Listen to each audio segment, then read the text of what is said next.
Greetings. Hello, hello, hello, hello. It's Steve. How are you all doing? It's a very nice day today, and I am trying to take it all in. For today, it is April 23rd, 2021. So you know what that means? We got dogs. And it's a new day. We all know what that means. Another day, another video. But before we get to that, remember as always to like, share, subscribe to my channel. Hit up my Patreon if you can. That definitely helps me out, and I'm always posting new stuff there to give you bang for your buck.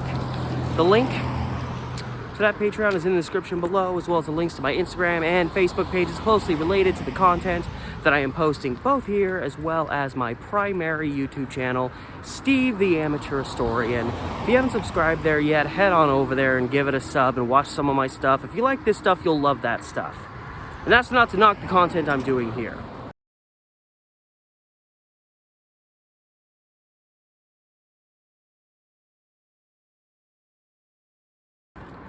We're going to take a look back at something, well, at least to me, something very interesting, because it touches on, there's certain things that they get talked about over and over again. They always kind of go and come and go and come and go and come. And they're these things that never really fully pop up and then get explained, or we all come to a unified decision on it, and then it goes away. But then there's these things that pop up and then they go away, and then they pop up again and they go away, and they pop up again and they go away. And something that's always popped up over the course of my life and many decades before then is, how safe is it to have considerable screen time? Now, of course, it changes with the changes in technology. When I was a kid, it was all about having too much time in front of the television. Now it's having too much time, on your computer. Or you having too much time on your smartphone. But before any of those things, televisions, phones, computers, or at least personal home computers, before any of that was something that we frequently took in, there was something else that was simply called the movie theater. And we're pretty much everybody up until VHS became more of a big thing, and obviously television grew in popularity. But for a long time, for many of the first decades that film was being produced and being shot, watching something on a screen, that was everything. This guy in his Proud Boy truck is just pulling up next to me and just like, can you not just roll really slowly next to me, weirdo? There was the same debates that go on today about phones and computers, and they were the big they still come up today, but the big debate in like the 80s and 90s when I was younger was how much time can you be in front of the TV screen? Well, if you go back to the 20s, they were having similar conversations about the safety of going to the movie theater and watching movies on the big screen, and how safe was that? It has to be safer than TVs and computers and phones, because it's not like like right now I'm looking into like my electrical digital screen on my phone. Like TV, you're actually but in a movie theater you're just seeing a projection of something, as opposed to an actual electrical screen. So it had to be safer. But anyway, you go back to 1926, and they didn't know that yet. So some people were concerned. How often should I be going to the movies? How much is too much? How much screen exposure is safe? We're all just getting used to watching movies still, regularly at least. Is this stuff safe? As it was reported on April 23rd, 1926, the American Medical Association got together and had this big gathering, this annual conference, if you can call it that, in Dallas, Texas. And one of the things that was addressed that, eye specialists discussed at this thing was the safety of watching a film on screen. And as it stipulated in the article, their conclusion was, if you can sit and write something and stare at the words as you're writing, if you can do all these other tasks that require you, if you can read a book and have to use your eyes, if you can look at a picture hanging on your wall without, you know, facing strain of the eyes and things like that, then you're fine to watch a movie. Which, you know, you look back at a lot of old medical claims and you think like, oh my God, well, that wasn't good. No, that wasn't right at all. But I mean, if you really think about it, because you're just looking at a projection. You weren't looking at the actual video. It wasn't sending shockwaves through your eyes. It really wasn't a whole lot different than reading a book. You know, you're seeing an image on a screen. Well, you know, isn't a book words printed onto a white sheet of paper, which is, you know, pretty much a small little screen, if you will.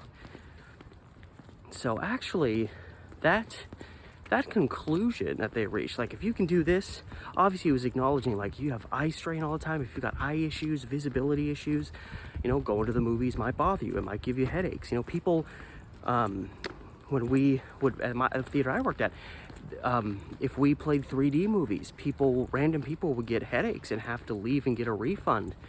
You know, they put the glasses on and sit down and it would just, you know, even with the image being stabilized by the glasses, because if you watch it without the glasses, it's just a blurry mess. Even with the glasses on, it's still, they would still get headaches and they would just have to get a refund. They couldn't handle it. So even in that vein of going to the movie theater, you can suffer strain, just depending on who you are, the eye issues you have. And we have little pups over here. So it's always possible, you know. But for my personal state, and obviously stipulation right now, I am not a medical doctor, but it kind of does make sense to say if you can read words on a book, obviously you do it long enough, you might get a little bit of strain in your eyes. Same thing with staring at a screen, you know, like that, screen projection for too long. Maybe you'll get a little strain, but if you don't in one, you probably won't with the other. And they didn't, you know, reach these conclusions just like, well, we're doctors and this makes sense to me, so I'm a brilliant doctor, therefore this equals this. They actually did 2 doctors out of Los Angeles whose, you know, results were reported to this conference and played the primary, it was the primary study that was done that allowed them to reach the conclusions they did. And they did a study of 150 people, you know, testing, you know, what strains their eyes, how long it takes, all that stuff. And they found that in practically every case, you know, if somebody developed eye strain while reading, you know, eventually they probably would while they were watching a movie. And if they didn't have eye strain while and not just reading, but other things that require you to like use your eyes. Because, you know, we don't really think about it when we're watching movies, but, you know, it's a big screen and we're trying to take it all in. So there's just a lot of like, you know, eyes moving back and forth. And that can, you know, give you a headache right here when you feel your eyeballs moving around all over the place. Kind of skeeves me out to even think about it. I'm one of those people that gets weird about eye stuff. But yeah, they pretty much found that people who didn't really get strain from various other types of tasks that require you to really work your eyes didn't experience eye strain in the case of sitting and watching a movie projected onto a screen. Ergo, you know, unless you have issues with those other things, you're not going to have an issue watching a movie. So get off to your local theater and support them. This was the mid-1920s.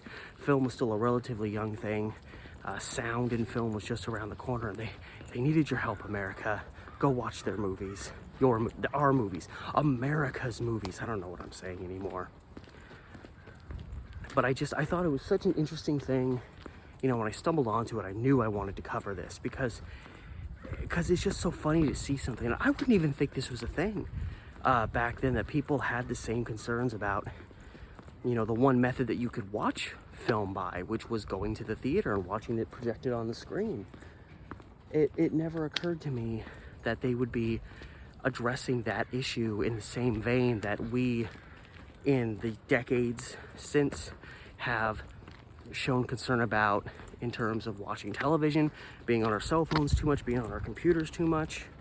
Except, you know, one key difference is that it has been shown. You spend too much time on your computer, you spend too much time on your phone, it's gonna mess with you, you know, a little bit, no matter how good your eyes are. I can attest to that. I've always had great eyes, even though they've started getting dry in recent years. I haven't really had many eye issues, especially vision issues.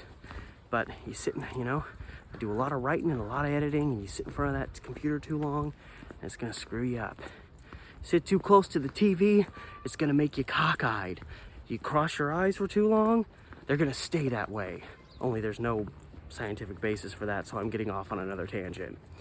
But still, just a very interesting story and something I wouldn't have really thought of, and something that really does show that kind of, even though it deviates, history really does repeat itself. This is just one of endless examples of that. So I thought it was interesting, and I hope you thought it was interesting as well. Otherwise, I apologize for wasting the last 10 minutes of your life. But if you like this, if you like what I'm doing, you want to support my young channel, remember to like the channel, subscribe to the channel, share my content around if you so desire, and hit up my Patreon. I'm always posting new stuff there to give you bang for your buck, and obviously you helping me out that way helps me be able to do more stuff like this. So the link to my Patreon is in the description below, as well as the links to my Instagram and Facebook pages, closely related to the content that I'm producing both here, as well as my primary YouTube channel, Steve the Amateur Historian. Again, if you haven't subscribed over there yet, get up and do it. You won't regret it, I promise, or your money back. Which, I mean, I guess that means I would refund your Patreon money. Nah, forget that, I need that money. Anyway, one more time, thank you again for watching. I hope you enjoyed it. And till next time, this has been Steve, and I'll see you tomorrow.